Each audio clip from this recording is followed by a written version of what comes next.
Our constitution also doesn't use the word regional language. We stand at a historical juncture because of which there is no question of turning the historic clock back.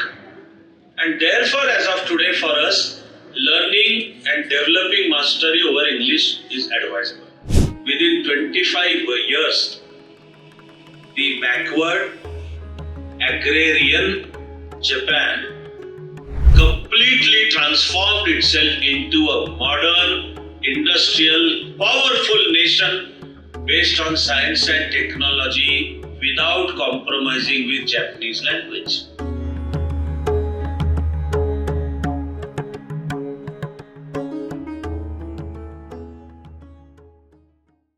Bilingualism, which I believe needs to become a part of even our national policy. Some other time, depending on the subject, I will be discussing the national education policy of 2020.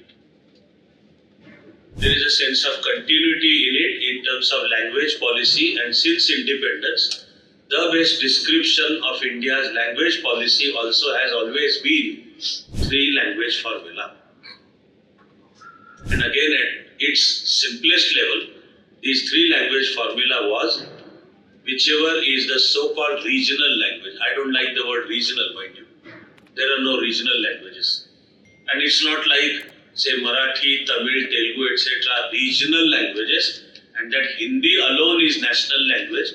Even that wording is wrong, and the attitude behind that is wrong. Hindi is our official language. That I agree. That everyone must understand. But it's not like Hindi is a national language, and if Marathi, Gujarati, Bengali or our four South Indian languages like they're regional. No, I don't like the word regional. Thankfully, our constitution also doesn't use the word regional language. All that constitution in its wisdom has done is to enlist all Indian languages in 8 schedule. At the start they were 14, by now they are 22. But the word, they are not regional language, they are all Indian languages. And then three language formula says, okay, one Indian language of that particular, predominantly spoken, written in that region. Hindi as our official language, and English, because we accept a position, we accept it as of today, we are committed to that historic position. Again, if sometime time permits, and there are places and times where either in English or Marathi I have explained this position, that we stand at a historical juncture because of which there is no question of turning the historic clock back. And therefore, as of today, for us, learning and developing mastery over English is advisable. As usual, my mind is still saying that it would be creative time spent if I just tell you the 3 to 5 minute summary of the point I just made. I hope you are attending, listening carefully, hopefully taking down proper notes also. I said the particular historical juncture at which we are, and that clock cannot be turned back. Therefore, it is mandatory upon us to learn and develop command over English. What do I mean by that?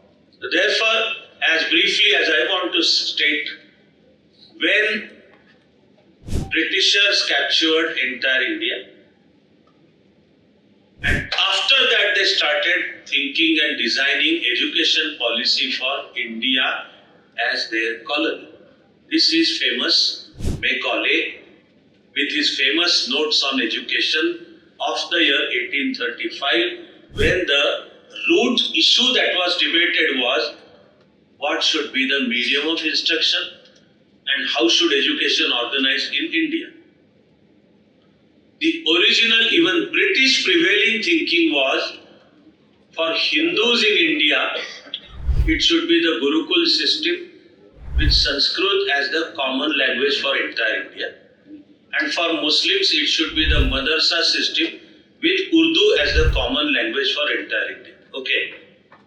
To cut a long story short, I need to tell you that the historic credit is given to Ram Mohan Roy, Raja Ram Mohan Roy, who insisted on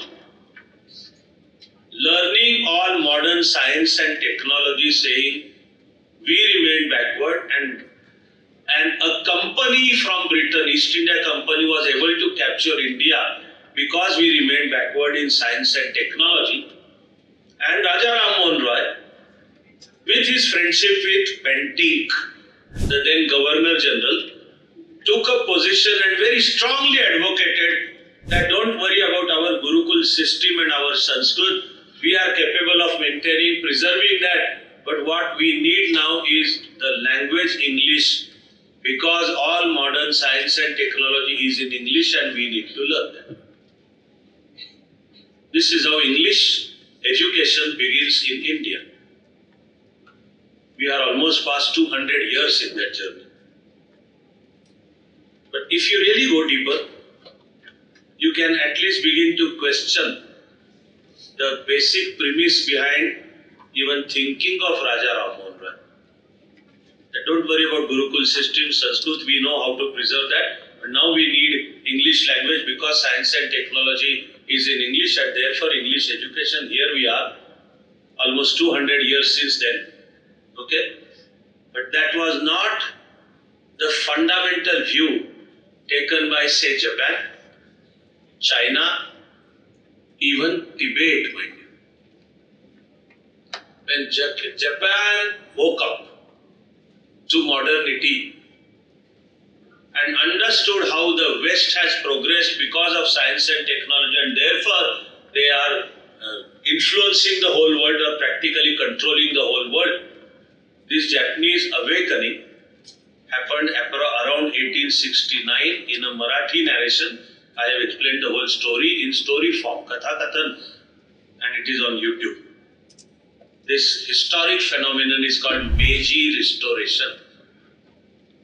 And within one generation, within 25 years, the backward agrarian Japan completely transformed itself into a modern, industrial, powerful nation based on science and technology without compromising with Japanese language. What Japan did is, after Meiji Restoration, select intelligent youngsters, send them to America to have education, but the mandate given to them was pick up all latest knowledge of science and technology, but your job is to come back, translate that into Japanese, and also take to original research and development in Japanese. Therefore, from then on to today, in Japan, from KG to PhD, and all, even medical and engineering education is in Japanese language. So also China. So also Tibet. It is only us who got committed to a historic path around 1835. No, English is a must. And we are past now 190 years about that colonial, also the mindset that comes along with it. But what I am saying is, it is my understanding of the historical juncture at which we are there, and therefore my best thinking on now how to find a path across it. Then I design a policy called bilingualism, that the way forward would be for India, whose post-independence language policy has been 3-language formula. I am happy with that. There is nothing against that 3-language formula.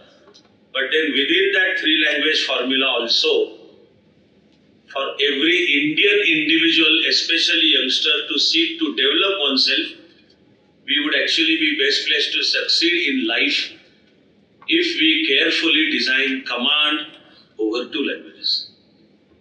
If we establish our command over 2 languages. And then for us, those 2 languages are Marathi as our mother, Marathi as the ground on which and in which we are sown and we grow up. So not uprooting ourselves. Even in sociology actually, this phenomenon of being uprooted from one's own culture or civilization is described as deracination. That's the term. It is deracination. that people who are uprooted from their original cultural foundations, civilizational foundations, so they lose their bearing. Policy suggestion, I am thinking, and in our limited way, that's what we are implementing at Chanakya Mandal, and I look forward to that becoming hopefully a part of our national policy. Like there are many others, but I will save time over there. I hope you people are involved in and with Chanakya Mandal, are intelligent enough also to see the depth of various policies we follow at Chanakya Mandal. They have a national implication. I will also allow one small temptation to you.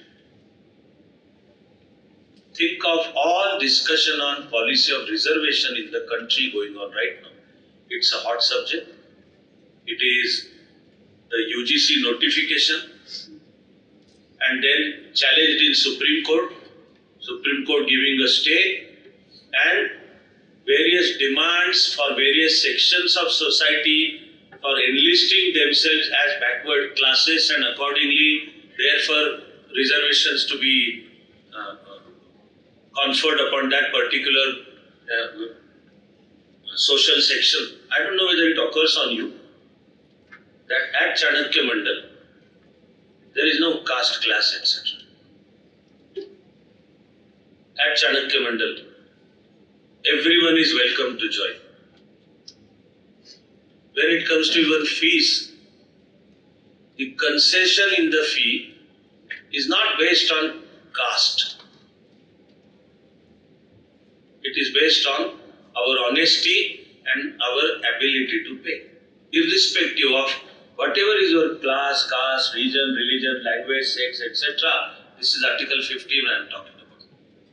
It is only that you want to do a course at Chanakya Mandal, but truly, I am sorry, I can't afford this much of fee. So, okay, a process of consultation, a relationship based on trust, and then a formality to be completed to submit your application. There is a well-trained team around who will go into it and accordingly decide that yes, concession is given to you, no questions asked, no caste. You understand that this is a seed of a national policy. Okay, and a complete answer to increasing casteism in the society. There are political forces. Because there are political forces, there are also social forces which see their selfish political interest in dividing society on caste lines, because they think that is their path to winning elections. And therefore even national policies assume that color. Census is coming up. It is now at least 25-year-old demand that we should have caste-based census. That itself is a critical issue. I reserve it to be discussed some other day. But will caste-based census further increase fractures in our social structure? There is a strong possibility, yes, it may. Will it further consolidate our identity more as Indian, Bharatiya, than as, more as caste than as us being Bharatiya and Indian, etc. These are very deep-rooted, I know, I'm telling you, with full confidence, that what we are doing in our own very small way here at Chan is the answer and a direction for future even national policies.